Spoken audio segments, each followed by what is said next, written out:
Bienvenida a esta exploración detallada. Hoy ponemos el foco en una técnica pedagógica, bueno, bastante específica para enseñar programación. La hemos sacado de unos apuntes sobre Python y la promesa es abordar de una forma más amable esos conceptos que a veces se atraviesan al principio, ¿no? Como las estructuras condicionales. Exacto. Tenemos delante extractos de un material didáctico pensado para quienes empiezan con Python. La misión que nos marcamos hoy es desmenuzar a fondo un método que llaman usar, modificar, crear, UMC, sí. o UMC, como parece que lo abrevian. Vamos a analizar cómo propone este enfoque introducir las condiciones if, else, elif, de una manera gradual. A ver qué hay detrás de estas tres palabras. Justo. Se trata de entender la filosofía que sustenta esta progresión paso a paso. Queremos ver por qué podría ser especialmente valiosa para alguien que da sus primeros pasos en el mundo del código. Vamos a examinar cada fase. ¿Qué implica? ¿Cuál es su propósito pedagógico? ¿Y qué se supone y que el estudiante asimila en cada etapa? Es como un recorrido, ¿sabes? Desde la observación hasta la autonomía. Suena muy estructurado, la verdad. Pues arranquemos por el primer escalón, si te parece. La fase de usar. ¿Qué significa exactamente usar en este contexto? ¿Es simplemente ejecutar un programa y ya? En esencia sí, pero con una intención muy clara. La fase de usar es el punto de entrada y está diseñada, según estos apuntes, para minimizar la intimidación inicial. Claro, quitar el miedo. Eso es. El objetivo central no es que el estudiante entienda el código fuente todavía, para nada, sino que experimente directamente con el resultado de una estructura condicional, que vea qué hace un programa que toma decisiones. Entiendo la idea de bajar la barrera. Es como, no sé, probar un videojuego antes de intentar entender su motor gráfico, ¿no? Buena analogía, ¿sí? Pero, ¿cómo se materializa esto? ¿Qué ejemplo concreto proponen los apuntes? Proporcionan un ejemplo muy directo. Un programa sencillo, ya funcional, que pide al usuario un número y determina si es par o impar. Ah, el clásico par-impar. El clásico, sí. Y la clave aquí es que el estudiante no tiene que escribir ni una línea de código, ni siquiera modificarlo. Su única tarea es ejecutarlo, introducir diferentes números, un 5, un 8, un 100, un -3, y observar la respuesta que dé el programa. Vale. O sea, la interacción es a nivel de usuario final, no de desarrollador. Pero me pregunto, ¿no existe el riesgo de que esto sea demasiado superficial? Quiero decir, ¿simplemente ver par o impar en la pantalla realmente enseña algo sobre condiciones? Es una buena pregunta, sí. A ver, desde la perspectiva del método UMC, el valor en esta fase no está en la comprensión profunda de la sintaxis if-else, Vale. sino en construir una intuición fundamental. La idea de que un programa puede comportarse de maneras distintas según la entrada. El estudiante ve la bifurcación, la decisión. Ah, vale. Ve que algo pasa, que cambia. Exacto. Introduces un 6, obtiene par. Introduces un 7, obtiene impar. Empieza a interiorizar el concepto de condición lleva a un resultado, de forma práctica, tangible, antes de enfrentarse a la abstracción del código que lo implementa. Se busca generar una familiaridad conceptual sin la carga cognitiva de la sintaxis. Comprendo el argumento. Es como sentar una base experiencial primero. Se evita el susto inicial de ver un if número porcento 2 igual 0 y preguntarse qué significan todos esos símbolos raros. Justo eso. Primero experimentas el efecto, luego investigas la causa. ¿Y qué habilidades concretas se espera que se desarrollen aquí, aunque sea de forma muy inicial? Principalmente la observación y la formulación de hipótesis básicas. El estudiante podría empezar a pensar, vale, parece que si el número acaba en 0, 2, 4, 6, 8, dice par, y si no, impar. Aunque no sepa el cómo. Exacto. Aunque no sepa cómo lo sabe el programa, está empezando a reconocer patrones y a conectar entrada con salida. Y bueno, también se familiariza con el ciclo básico de ejecutar un programa e interactuar con él, que eso es fundamental. De acuerdo. Entonces, usar queda claro, interacción guiada para familiarizarse con el concepto y el comportamiento sin tocar el código. Vale.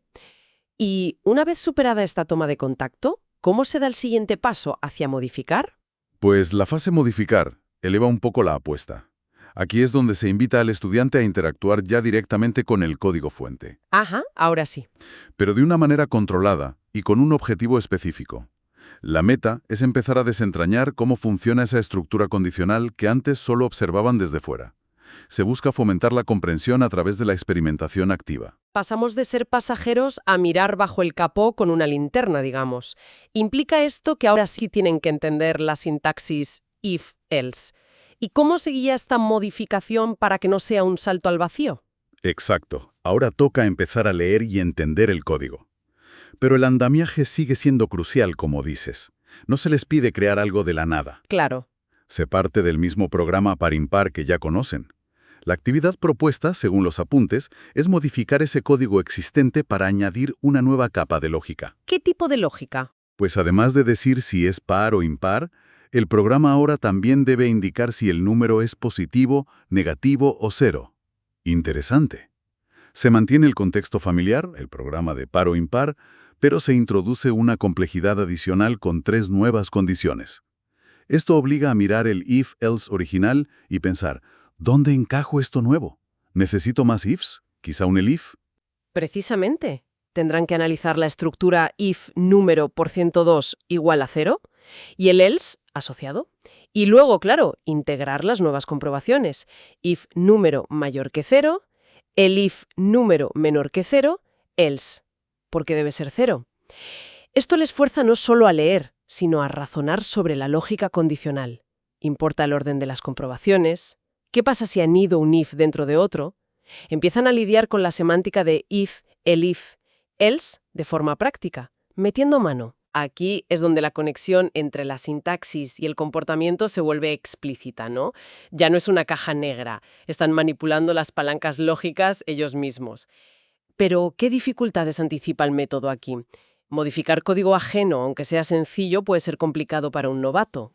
Sin duda, esta fase es donde pueden surgir los primeros errores de sintaxis o de lógica, un paréntesis mal puesto, una indentación incorrecta, una condición que nunca se cumple, lo típico. Sí, lo normal al empezar. Pero el diseño de la tarea busca mitigar esto. Al partir de un código que funciona y añadir algo específico, el alcance del cambio es limitado. El estudiante puede comparar su versión modificada con la original, y eso facilita bastante la depuración. El error se convierte en una oportunidad de aprendizaje directo sobre cómo Python interpreta esas estructuras. Tiene lógica. El andamiaje reduce la carga cognitiva. No es arréglalo todo, sino añade esta pieza aquí. Se fomenta la experimentación, pero dentro de un marco seguro. El ensayo y error se vuelve más productivo, menos frustrante quizás. Exactamente. ¿Y qué otros beneficios pedagógicos se destacan para esta fase de modificar? Bueno, además de la comprensión sintáctica y lógica, que es obvia, esta fase fomenta habilidades cruciales como la lectura de código, que es importantísimo, la depuración básica y el pensamiento algorítmico aplicado a un problema concreto. ¿Descomponer el problema? Eso es, el estudiante aprende a descomponer un requisito, añadir comprobación de signo, en pasos lógicos implementables en código. Es un paso fundamental para pasar de consumidor a productor de código, aunque sea a pequeña escala todavía. Entendido. Fase modificar. Experimentar con código existente, añadir funcionalidad de forma guiada, conectar sintaxis y lógica y desarrollar habilidades de lectura y depuración. Parece un puente sólido entre ver y hacer. Sí, un puente necesario. ¿Y cómo culmina este proceso? ¿Qué implica la fase crear? La última. Crear es la etapa final donde se retira gran parte del andamiaje. El objetivo ahora es que el estudiante aplique de forma autónoma lo aprendido en las fases anteriores para resolver un problema nuevo desde cero. Ah, ahora sí, desde cero. Sí, es el momento de demostrar que han interiorizado el uso y la lógica de las estructuras condicionales, que pueden volar solos, digamos. Ahora sí toca diseñar el plano y construir. ¿Qué tipo de desafío se les presenta en esta fase según el material didáctico? Imagino que debe ser algo que requiere aplicar if-else de manera significativa, ¿no? El ejemplo que se cita es pedirles que desarrollen un programa completamente nuevo. La tarea es solicitar al usuario una calificación numérica, por ejemplo en una escala de 0 a 20, y basándose en ese número, mostrar un mensaje cualitativo. Ah, el típico sistema de notas. Exacto. Podría ser algo como excelente, notable, aprobado o suspenso. Clarísimo. Y esto ya no es modificar algo existente. Tienen que pensar toda la estructura. Cómo pedir la entrada, asegurarse de que sea un número válido, quizás. Bueno, eso ya sería un paso más avanzado, pero sí. Y lo más importante, diseñar la cascada de condiciones if-else para cubrir todos los rangos de notas posibles. Exacto. Aquí la toma de decisiones es completa por parte del estudiante. Deben definir los umbrales. ¿A partir de qué nota es excelente? Quizás 18-20. Notable es 15-17. Aprobado 10-14 y por debajo de 10 es suspenso. Tienen que traducir estos requisitos funcionales en una estructura lógica de Python. Podría ser algo como, if nota igual a 18, If nota igual a 18, print excelente. el if nota igual a 15. El if nota igual a 15, print notable. El if nota igual a 15. Ah, y así. Sí, se ve la estructura. El if nota igual a 10. El if nota igual a 10. Print aprobado. Print suspenso. Tienen que considerar el orden, la exclusividad de las condiciones, que para eso está el if, y asegurarse de que el else final captura todos los casos restantes, correctamente. Y aquí ya no hay código previo como red de seguridad. Se enfrentan a la página en blanco.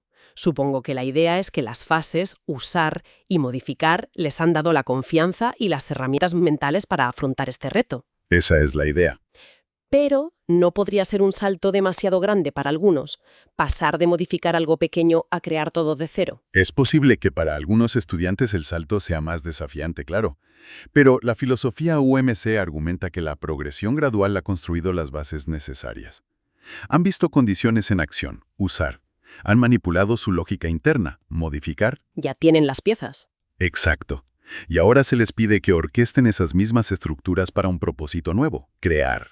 Además, el problema del sistema de calificaciones es deliberadamente escogido. ¿Por qué? Porque es conceptualmente sencillo, el mundo entiende las notas, pero requiere una implementación cuidadosa de múltiples if, reforzando justo lo que se ha aprendido en la fase anterior. Entiendo. La elección del problema no es casual. Es suficientemente complejo para ser un buen ejercicio de aplicación, pero no tanto como para resultar abrumador si se han asimilado las fases previas. Justo eso. Busca el equilibrio. ¿Y qué se espera que solidifiquen en esta fase de crear? ¿Cuál es el objetivo final? Aquí se consolida la habilidad de traducir un problema del mundo real o una descripción textual en una solución algorítmica usando estructuras condicionales. Refuerza la planificación lógica, la escritura de código desde cero, la importancia de cubrir todos los casos posibles, incluyendo el manejo de errores o entradas inesperadas, aunque el ejemplo base sea simple, y la depuración independiente. Es la integración de todo lo anterior en una tarea autónoma. El ciclo completo parece muy coherente, la verdad. Se empieza observando, se pasa a experimentar de forma aliada y se culmina creando algo propio. Es una trayectoria que, parece respetar una curva de aprendizaje bastante natural. Experimentación activa, pero segura. Crear fomenta la autonomía y la aplicación real del conocimiento. Cada fase, cimienta la siguiente, haciendo que un concepto potencialmente abstracto como las estructuras condicionales se vuelva concreto y manejable. Y eso es oro, especialmente para principiantes. Visto así, el valor pedagógico para enseñar fundamentos de programación parece claro. Se aborda la complejidad de forma incremental, se combina observación con práctica y se busca construir confianza a la par que competencia técnica. La analogía del coche o la de aprender a nadar que usamos antes parece bastante ajustada, ¿no? Sí, funciona bien como metáfora de ese alma vieja que se va retirando gradualmente. Empiezas con flotador, usar, luego practicas movimientos con alguien sujetándote un poco, modificar, y finalmente te sueltas a nadar solo, crear. La estrategia busca equilibrar el desafío con el soporte para maximizar el aprendizaje y, muy importante, minimizar la frustración, que es un gran obstáculo al aprender a programar. Totalmente. Bueno, pues creo que hemos desgranado bien este método usar, modificar, crear. El recorrido está claro, interactuar con código funcional sin tocarlo para entender su propósito, luego meterle mano para comprender su mecanismo interno y finalmente construir algo nuevo aplicando ese conocimiento. Una estructura muy definida para asimilar conceptos. Sin duda. Para mí lo más destacable es esa progresión pensada para construir la comprensión de forma sólida y gradual. Se aborda el miedo a lo desconocido con usar, se guía la exploración activa con modificar y se culmina con la aplicación independiente en crear. Es una receta específica para hacer digeribles las estructuras condicionales en Python, que son esenciales, pero cuya filosofía, bueno, quizás se puede extrapolar. Queda patente su utilidad en este contexto de la programación para principiantes. Y esto, como suele pasar, nos abre una puerta a una reflexión un poco más amplia. ¿No crees? Exacto. La pregunta que flota en el aire es, ¿hasta qué punto esta filosofía de usar, modificar, crear podría ser un patrón valioso más allá del código? Claro. Pensemos en aprender a usar un software complejo, no sé, de edición de vídeo o de diseño 3D. O dominar un instrumento musical. O incluso desarrollar habilidades de gestión, ¿por qué no? Tiene sentido. ¿Podría esta secuencia observar cómo se hace, experimentar de forma guiada y luego crear autónomamente, ser un marco útil para abordar otros tipos de aprendizaje complejo? ¿En qué otros dominios podríamos aplicar esta idea de ir de la familiarización pasiva a la creación independiente de forma estructurada? Ahí lo dejo.